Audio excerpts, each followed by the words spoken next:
Bonjour Sylvia Perron-Mingot. Bonjour. Merci d'être notre invitée.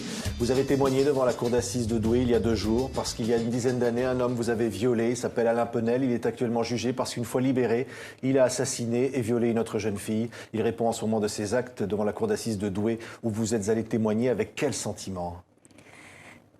J'avoue je me suis préparée très longtemps à l'avance, physiquement et psychiquement. J'avoue que ça a été très dur. Et une fois sur place, ça a été vraiment très, très douloureux. Je ne pensais pas que ce serait à ce point douloureux. Rien que de voir ce truc qui était à côté, ça m'a énormément fait de mal. Vous parlez du truc, c'était de cet homme? Oui, cette chose qui était à côté, voilà. Et parce que pour moi, il n'y a pas d'autre mot. Hein. C'est soit un monstre, soit une chose, mais c'est tout sauf un homme. Donc ça a été vraiment très, très difficile. Très difficile. On regarde le rappel des faits. C'était le 5 septembre 2010. Natacha Mougel fait son jogging sur cette petite route de campagne. Alain Penel l'a repérée puis suivie. Il l'agresse armé d'un couteau, l'étrangle, la transporte dans le coffre de sa voiture jusqu'à ce bois où il l'achève d'une centaine de coups de tournevis. À l'enquêtrice de personnalité qui a détaillé son rapport à la cour ce matin, il raconte qu'à cette époque, il passait son temps à ça, à chasser. Surtout depuis qu'il avait acheté une voiture, il y passait ses journées. Cela fait alors 1 an qu'il est sorti de prison. Condamné à 10 ans pour le viol d'une autre joggeuse, il fera 5 ans de détention avant d'être libéré. Et cette autre joggeuse, c'était vous, Sylvia? Oui. Vous avez compris quand le juge a regretté avoir libéré cet homme 4 ans et quelques mois après qu'il vous ait violé? Non, je comprends pas parce que pour moi, c'est... Qui regrette, ok, il regrette, c'est bien, voilà. Mais il aurait dû m'écouter. Il aurait dû prendre en considération ce que j'avais dit.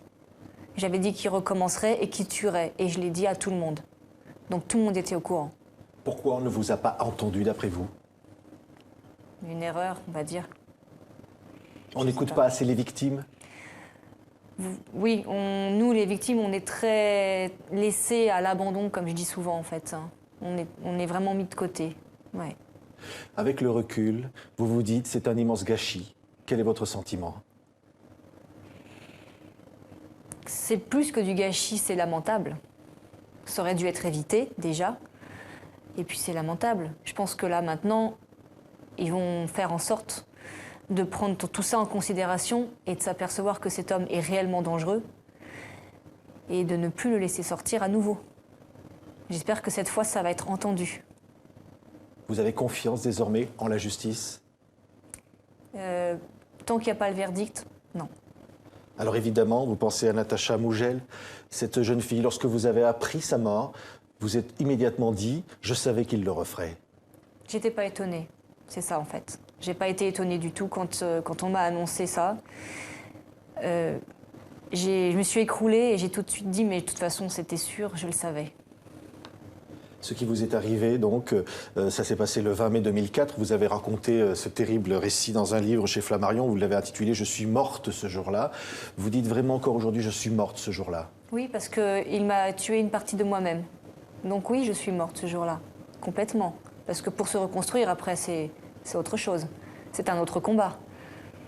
Oui, le combat, c'est aussi de témoigner, de raconter. Pourquoi vous avez décidé de témoigner, de raconter ce qui vous est arrivé? Parce que là, il y en a marre. Parce que là, c'est trop. Il va falloir combien d'autres meurtres de joggeuses ou d'autres femmes ou hommes assassinés sauvagement comme ça? Il va en falloir combien avant qu'on comprenne que ces gens-là, ils sont dangereux, il ne faut pas les laisser ressortir? Combien encore? Il y en a marre. Oui. Vous avez réussi à survivre. Vous êtes une miraculée, pour ainsi dire. Vous en avez conscience aujourd'hui? J'en suis encore plus consciente dans le sens où, quand j'ai assisté au procès, oui, je me suis vraiment rendu compte que j'ai eu de la chance et que je m'en suis vraiment sortie, vraiment par moi-même. Qu'est-ce qui a fait la différence? Vous avez réussi à établir un dialogue avec lui, oui, au moment des faits. Oui, j'ai vraiment cherché à établir un contact, à essayer de voir s'il me répondait. J'ai pas cherché à jouer le rôle de sa copine ou de sa psy ou de qui que ce soit. Je me suis mise dans la peau de quelqu'un d'autre et j'ai essayé d'établir un contact. Et je me suis dit, s'il me répond, c'est déjà gagné. Parce que s'il me répond, ça veut dire qu'on va peut-être pouvoir communiquer et moi, ça me fera gagner du temps. Ça me fera gagner du temps sur mon heure de mort. parce que pour moi, c'était évident, j'allais mourir. Vous pensez que c'était prémédité? Oh bah oui, complètement. Déjà, quelqu'un qui t'accoudait à une barrière, qui attend, qui regarde les gens passer, habillé chaudement alors qu'il faisait 30 degrés à l'ombre ce jour-là. Le 20 mai 2004, il faisait 30 degrés à l'ombre, il faisait très chaud, on ne supportait pas notre propre peau. Il était habillé chaudement avec des manches longues. Il regardait les gens passer. Et moi, quand je suis arrivée, il a regardé à droite et à gauche. Bien sûr, il avait tout prévu. Vous avez dit, j'ai vu la mort dans son regard. Bah oui, complètement. Et je l'ai revu encore une fois devant lui hier. Quand j'ai témoigné, je l'ai revu à nouveau. Quelle a été sa réaction en vous regardant hier? Aucune. J'ai même l'impression que ce n'est pas son procès. Vraiment, il est très manipulateur et très comédien. Et il a vraiment l'air d'un enfant de cœur quand on le voit comme ça, les mains dans le dos, tout penaud, avec une petite voix fluette. Vous avez le sentiment, Sylvia, aujourd'hui, que la justice faite aux femmes violées, puisque vous témoignez pour toutes les femmes qui subissent ces violences extrêmes, la justice est à la hauteur de la situation, protège assez les femmes? Pas encore. Pas encore assez. Qu'est-ce que vous souhaiteriez? Déjà, à partir du moment où une personne est jugée comme récidiviste, il ne faut pas laisser ressortir, puisque, comme son nom l'indique, il récidive. Donc il recommence. Donc déjà, à partir de là, il y a une chose à faire. Ensuite, quand quelqu'un est condamné à 10 ans de prison, c'est 10 ans de prison. C'est pas 4 ans et 4 mois. Donc déjà, ça, c'est déjà protéger pendant 10 ans les femmes ou les hommes, déjà. Après, il y a tout le parcours du après. Parce qu'on s'en sort, moi je m'en suis sortie vivante. Vous avez dit ces 9 années de calvaire. Voilà, comme je dis, je suis vivante, mais souvent à quel prix?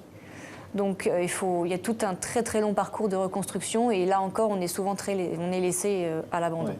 Beaucoup de femmes viennent témoigner, ont été violées, ne veulent pas le dire. C'est pour elles que vous voulez témoigner? Il faut absolument parler. Il faut en parler parce que plus ça se saura, plus on va sortir tout ce qu'on a à sortir. Je pense que plus on va parler, et ça, pour moi, ça ferait avancer un peu les choses. Le fait de parler, déjà une chose, c'est très important parce que ça nous libère. Il ne faut pas avoir honte, il n'y a pas de honte. C'est eux qui doivent avoir honte, pas nous. Beaucoup de femmes ne le font pas par honte, selon vous? Bien sûr. Ni les femmes et encore moins les hommes. Il y a beaucoup d'hommes, il faut le savoir, il y a énormément d'hommes aussi.